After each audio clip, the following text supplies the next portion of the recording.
Hello बच्चों, अभी हम आपके सामने एक हिंदी व्याकरण के टॉपिक्स लेकर के आए हैं। प्रत्यय। प्रत्यय क्या है जरा देख लीजिए ठीक से।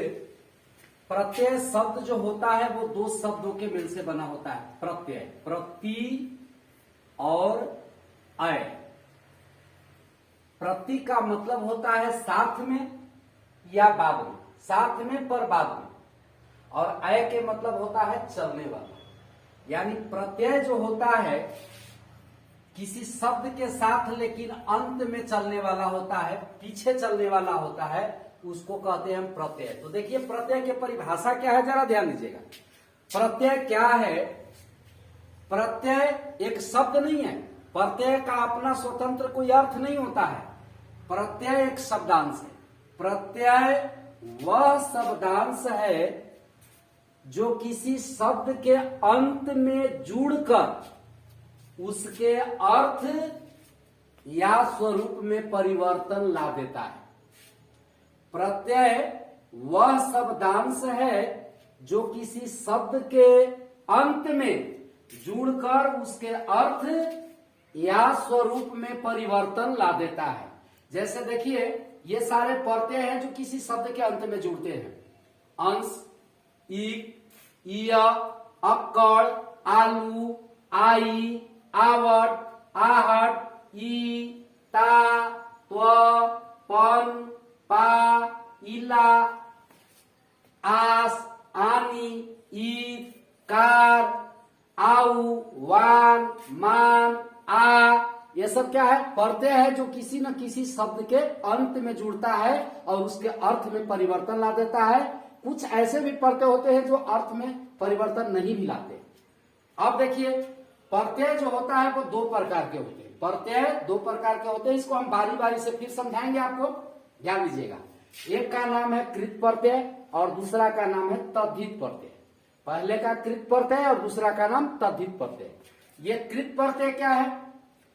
कृत प्रत्यय की परिभाषा है क्रिया या धातु। क्रिया या धातु के अंत में लगने वाले प्रत्यय को कृत प्रत्यय कहते हैं और इससे बने हुए शब्द को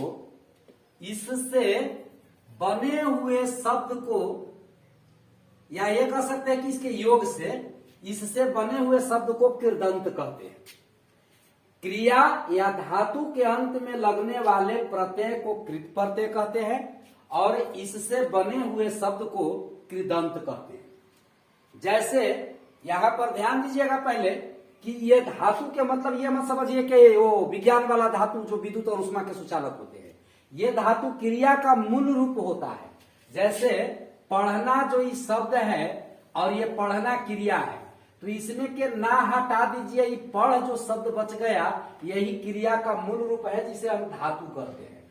जैसे लिखना है तो इस लिखना में से ना हटा दीजिए तो अब ये ना के पहले जो लिख बचा ये जो है क्रिया का मूल रूप है, इसी को हम धातु कहते हैं। तो व्याकरण में धातु का मतलब होता है क्रिया का मूल रूप।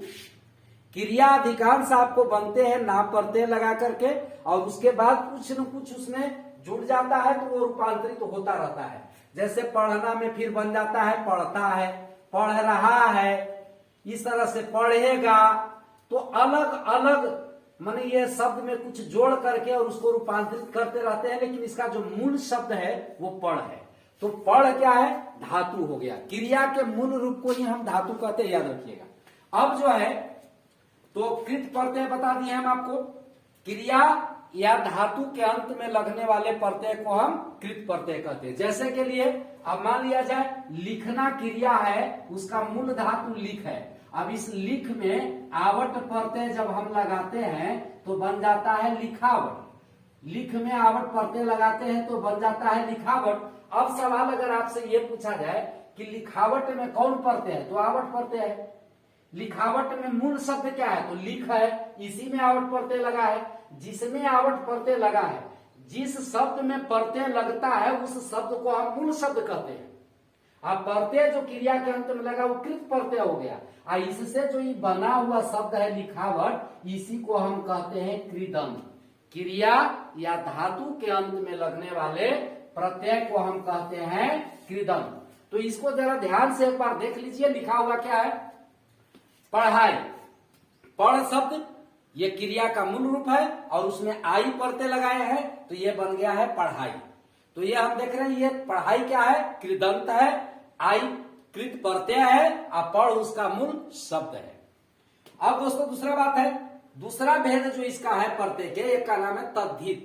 तद्धित जो शब्द बना है वो तत्व में हित जोड़ करके बना है, तत्व में हित जोड़ करके बना है तद्धित।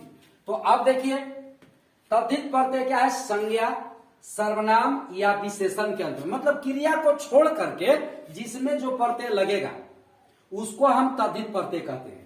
परिभाषा क्या है, फिर से एक बार देख लीजिए, संज्ञा सर्वनाम या विशेषण के अंत में लगने वाले प्रत्यय को तद्धित प्रत्यय कहते हैं और इससे बने हुए शब्द को तद्धितांत कहते हैं।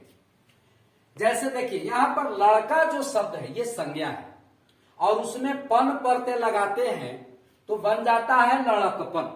बहुत बार ऐसा होता है कि प्रत्यय लगने से उसमें विकार उत्पन्न हो जाता है, ये आकार था ये अकार हो गया।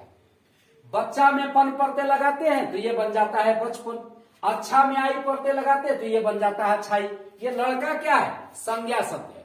लड़का किसी व्यक्ति का नाम होगा, एक पुरुष जाति का है, तो लड़का संज्ञा है, किसी व्यक्ति वस्तु स्थान या जानवर के नाम को हम संज्ञा कहते हैं। नाम जो होता है वो संज्ञा होता है, तो ये संज्ञा है।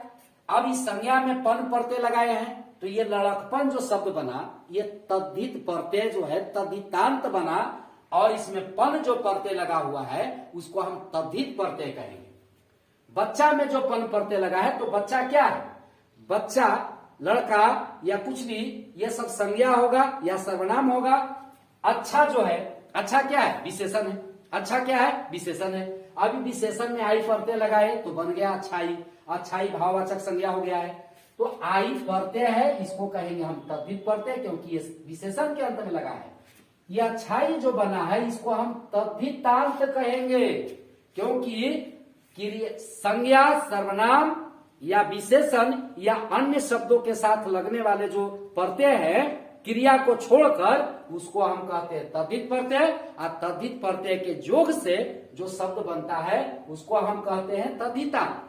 तो यह परिभाषा हुआ। अब बारी बारी से इसको थोड़ा समझिएगा, प्रयास कीजिएगा समझने के लिए कि परीक्षा में पूछे कैसे जाते हैं। अब जैसे मान लिया जाए, ध्यान दीजिए इस सब बातों को, प्रत्यय, प्रत्यय वह शब्दांश है जो किसी शब्द के अंत में जुड़ता है और उसके अर्थ या स्वरूप में परिवर्तन ले आ जाता है। अब जरा देखिए यहां पर जो शब्द है दया, अब दया में हम जब आलू प्रत्यय लगाते हैं तब बनता है दयालु। तो सवाल आपसे पूछा जाएगा कि दयालु में कौन प्रत्यय है, तो कभी कभी बच्चा जो है से लिख देता है लू प्रत्यय क्योंकि दया एक पूरा शब्द दिख रहा है, तो नहीं, इसमें आलू प्रत्यय है। इसका अंतिम जो स्वर वर्ण है आ, दया, तो आ रहा है तो उसके साथ आप ही लगेगा और आ बन लग करके आलू प्रत्यय लगा है दयालु। तो दयालु में आलू प्रत्यय लगा है। और उसी तरह से जैसे देखिए घूम, घूम मूल शब्द हुआ इसका, इसमें अक्कड़ लगाते हैं, अक्कड़ प्रत्यय। तो ये घूम और अक्कड़ दोनों मिलके बनता है घूमक्कड़, घूमक्कड़। तो सवाल पूछेगा आपसे कि घुमक्कड़ में कौन प्रत्यय है, तो अक्कड़ प्रत्यय है। घुमक्कड़ में कौन सा मूल शब्द है, तो ये जो है सब मूल शब्द है। बाएं साइड में आप देख रहे हैं ये मूल शब्द है और ये जो देख रहे हैं प्रत्यय है। इसी तरह से घबरा, घबरा, इसमें अगर मान लिया जाए प्रत्यय लगाते हैं या हट, आहट, तब बन जाता है हमको घबराहट, घबराहट। तो घबराहट शब्द में कौन प्रत्यय लगा लेता है, आहट। उच्चारण करके देखिए घबराहट, घबरा में आहट प्रत्यय लगा हुआ है। कौन सा प्रत्यय लगा हुआ है, आहट। उसी तरह से भूख शब्द है, भूख, अभी भूख है, अब एक में आ प्रत्यय खाली लगा देंगे तब बन जाएगा भूखा। क्या बन जाएगा, भूखा। तो इस तरह से हम देख रहे हैं। अब देखिए मान लिया जाए एक शब्द है भूगोल, भूगोल, भूगोल में ईक प्रत्यय लगाते हैं, भूगोल में ईक प्रत्यय लगाते हैं तो बन जाता है, इसमें देखिए इसमें जो है विकार उत्पन्न हो जाएगा, भू जो है भाव में बदल जाएगा, भाव में बदल जाएगा, भौगोलिक। यहां पर विकार उत्पन्न होता है प्रत्यय लगने के बाद। उसी तरह से इतिहास है, तो इतिहास जो शब्द है इसमें ईक प्रत्यय लगाते हैं, हालांकि संस्कृत का ठक प्रत्यय होता है, तो ईक प्रत्यय लगाते हैं तो ये जो बन जाता है ऐतिहासिक। ऐतिहासिक, आप सोचिए यहाँ पर ऐतिहासिक में कौन सा प्रत्यय लगा हुआ है, तो ईक प्रत्यय लगा हुआ है। इसका मूल शब्द क्या है, इतिहास है। भौगोलिक में कौन सा प्रत्यय लगा हुआ है, तो ईक प्रत्यय लगा हुआ है। इसका मूल शब्द क्या है, तो भूगोल है। उसी तरह से धर्म, धर्म में अगर हम ईक प्रत्यय लगाते हैं तो बन जाता है धार्मिक। धार्मिक, तो इस तरह से देखते हैं प्रत्यय क्या है, किसी शब्द के अंत में जुड़ता है और जुड़ने के बाद या तो उसका अर्थ या तो उसका स्वरूप में परिवर्तन ला देता है। उसी तरह से मान लिया जाए मीठा है, मीठा, अब मीठा शब्द में हम आस प्रत्यय लगाते हैं तो बनता है मिठास। क्या बनता है, मिठास। तो मिठास में कौन प्रत्यय लगा हुआ है बाबू, तो आस। मिठास में कौन सा प्रत्यय लगा हुआ है, तो आस। उसी तरह से और देखिए यहां पर आनी, आनी प्रत्यय लगा के देवर। अभी देवर में आनी प्रत्यय लगाएंगे तब बनेगा ही देवरानी। देवरानी, जेठ में अगर लगाते हैं आनी प्रत्यय तब बनता है हमको जेठानी। तो यहाँ पर आप देख लीजिए ये शब्द क्या है, सब संज्ञा है। तो संज्ञा के अंत में लगने वाला जो प्रत्यय होगा उसको कहेंगे हम तद्धित प्रत्यय। इससे बना हुआ इस शब्द जो होगा इसको कहेंगे तद्धिता, इसको हम तद्धितांत कहते हैं। तो आप इस तरह से देख रहे हैं। उसी तरह से मान लिया जाए मम, मम शब्द में अगर हम ता प्रत्यय लगाते हैं तो बनता है ममता। तब ममता शब्द में ता प्रत्यय है, इसका मूल शब्द मम है। उसी तरह से जन में ता प्रत्यय लगाते हैं तो बनता है जनता, जन माने आदमी। उसी तरह से अगर महान शब्द है जो विशेषण है और उस महान में ता प्रत्यय लगाते हैं तो बनता है महानता। तो यह आप क्या देख रहे हैं इसमें, इसमें यही हो रहा है कि जो प्रत्यय होता है वो किसी शब्द के अंत में जुड़ता है, यानी प्रत्यय का अपना कोई अर्थ नहीं होता है। तो हम एक बार फिर से दोबारा इसको रिपीट कर देते हैं कि प्रत्यय वह शब्दांश है जो किसी शब्द के अंत में जुड़ता है और जुड़ने के बाद उसके अर्थ या स्वरूप में परिवर्तन ला देता है। जैसे शब्दांश भी जो शब्द है ना, इसमें भी अंश प्रत्यय लगा हुआ है। शब्द के अंश शब्दांश, तब बनेगा शब्दांश। तो शब्द में अंश प्रत्यय लगा हुआ है, बना है शब्दांश। दोनों अ मिलके आ हो जाता है। उसी तरह से अंश जो शब्द है अंश, अब अगर इसमें हम ईक प्रत्यय लगा देते हैं, ईक प्रत्यय, तो बन जाता है क्या, आंशिक। क्या बन जाता है, आंशिक। क्या बन जाता है, आंशिक। उसी तरह से अंग, अंग में अगर हम ईक प्रत्यय लगा दे तो बन जाएगा आंगिक। आंगिक, तो इस तरह से अलग अलग शब्द बनते हैं प्रत्यय जोड़ने के बाद। तो प्रत्यय क्या है, प्रत्यय वह शब्दांश है जो किसी शब्द के अंत में जुड़कर उसके अर्थ या स्वरूप में परिवर्तन लाता है। प्रत्यय के कितने प्रकार, दो प्रकार। एक बार और रिपीट करते हैं, प्रत्यय के कितने प्रकार, दो प्रकार। पहला का नाम है कृत प्रत्यय और दूसरा का नाम है तद्धित प्रत्यय। पहला का नाम है कृत प्रत्यय और दूसरा का नाम है तद्धित प्रत्यय। क्रिया या धातु के अंत में लगने वाले प्रत्यय को हम कृत प्रत्यय कहते हैं और संज्ञा सर्वनाम या विशेषण के अंत में लगने वाले प्रत्यय को हम तद्धित प्रत्यय कहते हैं।